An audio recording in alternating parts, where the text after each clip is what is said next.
اور اس کی ویڈیو بنا کر کے بھیجی جائے گورنمنٹی محکمے کو، یہ قانون بن گیا۔ پورے یو پی کے حضرت مفتی احمد رضا صاحب موجود ہیں، ان کو آپ سامنے رکھ لیجئے، ان سے بعد میں پوچھ لیجئے گا۔ پورے یو پی کے علماء، مشائخ، مدارس، خانقاہ ہیں، درسگاہ ہیں، سب خاموش کہ ایسی ظالم حکومت کے سامنے ہم منہ کیسے کھولیں۔ سب کے منہ میں دہی جمع ہوا تھا، کوئی مقابلہ آرائی کے لیے میدان میں آنے کی جرات نہیں کر رہا تھا۔ مدرسوں میں کفر و شرک کا گانا گانے کے لیے جبری قانون بنایا گیا تھا۔ ایک ذات میرے علامہ اسجد رضا صاحب کی تھی، ایک ذات علامہ اسجد رضا صاحب کی تھی کہ جس نے باپ دادا سے ملی وراثت کو کام میں لا کر کے اعلان کیا، مرد حق باطل سے ہرگز خوف کھا سکتے نہیں، سر کٹا سکتے ہیں لیکن سر جھکا سکتے نہیں۔ کس نے رہنمائی کی اس موقع پر؟ کس نے بباغ دوحل کہا کہ حکومت کا قانون ہے، ٹھیک ہے، مگر ہم اپنی شریعت کو ذبح نہیں کر سکتے، شریعت جو اجازت دے گی ہم وہی پڑھیں گے، ہمارے ہاں جو دستور ہے اسی کے مطابق عمل کیا جائے گا۔ قیادت اس کو کہتے ہیں۔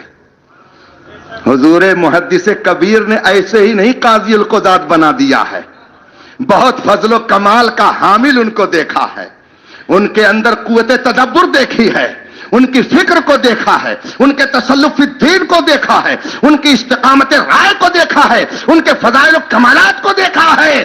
مشورے کے بعد، استخارے کے بعد علماء کی محفل میں اکٹھا کر کے پھر انہیں قاضی القضات بنایا گیا ہے۔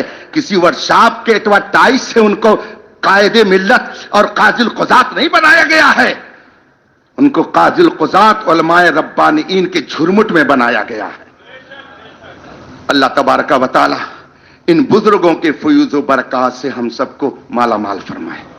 دنیا کے کسی گوشے میں رہیے مگر فخر اس پر کیجئے کہ ہم احمد رضا والے ہیں، فخر اس پر کیجئے کہ ہم غوث اعظم والے ہیں، فخر اس پر کیجئے کہ ہم خواجہ غریب نواز والے ہیں، فخر اس پر کیجئے کہ ہم امام حسین والے ہیں، فخر اس پر کیجئے کہ ہم امام اعظم والے ہیں، اس لیے کہ یہ تعلیم امام احمد رضا نے دی۔ تیرے غلاموں کا نقش قدم ہے راہ خدا، وہ کیا بہک سکے جو یہ سراغ لے کے چلے۔ اور حضور تاج الشریعہ کا یہ آخر میں پیغام، جہاں میں عام پیغام شہ احمد رضا کرتے ہیں، اسی پیغام کو پھیلاتے رہیے، پھیلاتے رہیے، پھیلاتے رہیے، آپ خود زمین کی وسعتوں میں پھیل جائیے گا۔ میرے تاج الشریعہ زندگی بھر نبی کے اس پیغام کو پھیلاتے رہے تو رب نے ان کو زمین و آسمان میں پھیلا دیا۔ زمین کی پنہائیوں میں وہ پھیلے ہیں، آسمان کی وسعتوں میں پھیلے ہیں، بر و بحر و بر میں ان کا ذکر جمیل پھیلا ہے۔ نبی کے لیے جو مرتا ہے وہ مرتا نہیں ہے بلکہ حقیقت میں وہ زندہ ہو جاتا ہے۔ وآخر دعوانا ان الحمدللہ رب العالمین۔ السلام علیکم۔